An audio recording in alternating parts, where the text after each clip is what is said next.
Hi friends, இன்றைக்கி நம்ம அப்துல் சேனலில் வந்து ராகி முளைக்கட்டி வச்சுருக்கேன். அதை எப்படி தோசை செய்யலாங்கிறத நம்ம பார்க்க போகிறோம். வாங்க பார்க்கலாம்.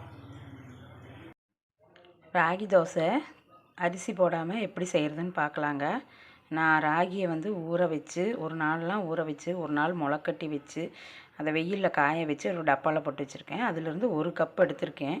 இந்த கப்பில் ஒரு கப்பு ராகி எடுத்திருக்கேன். இதை போட்டு நம்ம கிரைண்டரில் அரைக்க போகிறோம். நான் இன்றைக்கி இட்லி அரைச்சப்போ உளுந்து மாவு தாசி ஆயிடுச்சு, அதனால் உளுந்து எடுத்து வச்சுருக்கேன்.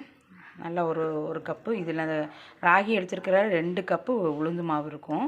நம்ம இதை எப்படி அரைச்சி தோசை சுடுறதுன்னு பார்த்துருவோங்க. வாங்க. இட்லிக்கு அரைச்ச கிரைண்டர்லேயே நான் ராகி போட போகிறேன். கழுகுவெல்லாம் வேண்டாம், அது கழுகி காய வச்சது தான். அதிலே போட்டுருவோம்.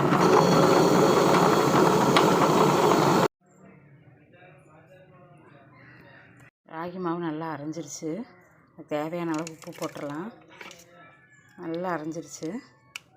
இதில் நம்ம எடுத்து வச்சுருக்க உளுந்து மாவு போட்டுருவோம். உளுந்து மாவு போட்டு 2 சுற்றி எடுத்துடலாம்.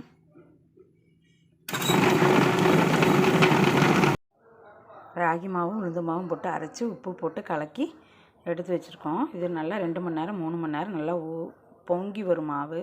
பொங்கி வந்ததுக்கப்புறம் நம்ம தோசை எப்படி ஊற்றுறதுன்னு காமிக்கிறேங்க. பார்க்கலாங்க. வாங்க. மூடி வச்சிட்டேன். ராகி மாவு அரைச்சி வச்சது எப்படி பொங்கி வந்திருக்குன்னு பாருங்கள். இதை நம்ம இப்போ தோசை ஊற்றலாம்.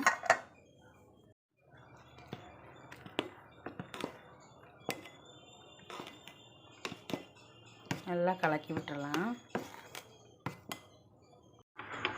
தோசைக்கல்லில் தோசை ஊற்றிடலாம்.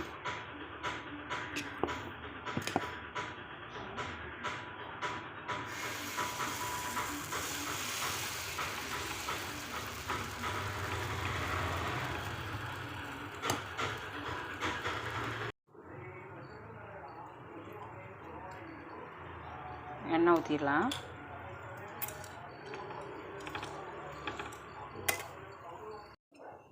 தோசை பாருங்கள் எவ்வளோ முருகலாக வந்திருக்குன்னு. அழகாக வரும் தோசை, ஒட்டாது தோசைக்கல்ல. இதுக்கு நம்ம அரிசி மாவே கலக்கலை, அவ்வளோ அழகாக வருது பாருங்கள்.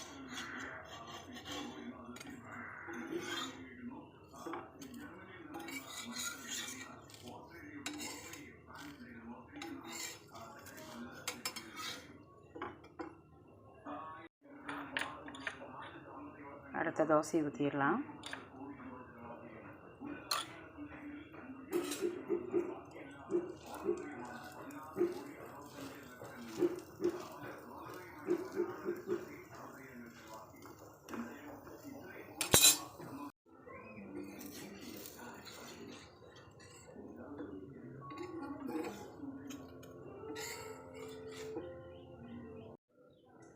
முளைக்கட்டினா ராகி தோசை ரெடி ஆயிடுச்சுங்க.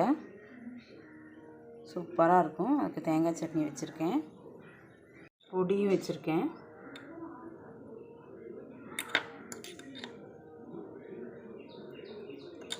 பொடிக்கு நல்லெண்ணெய் ஊற்றிக்கலாம். சூப்பராக இருக்குங்க. செஞ்சு பாருங்கள். ரொம்ப நல்லது, உடம்புக்கு ரொம்ப நல்லது.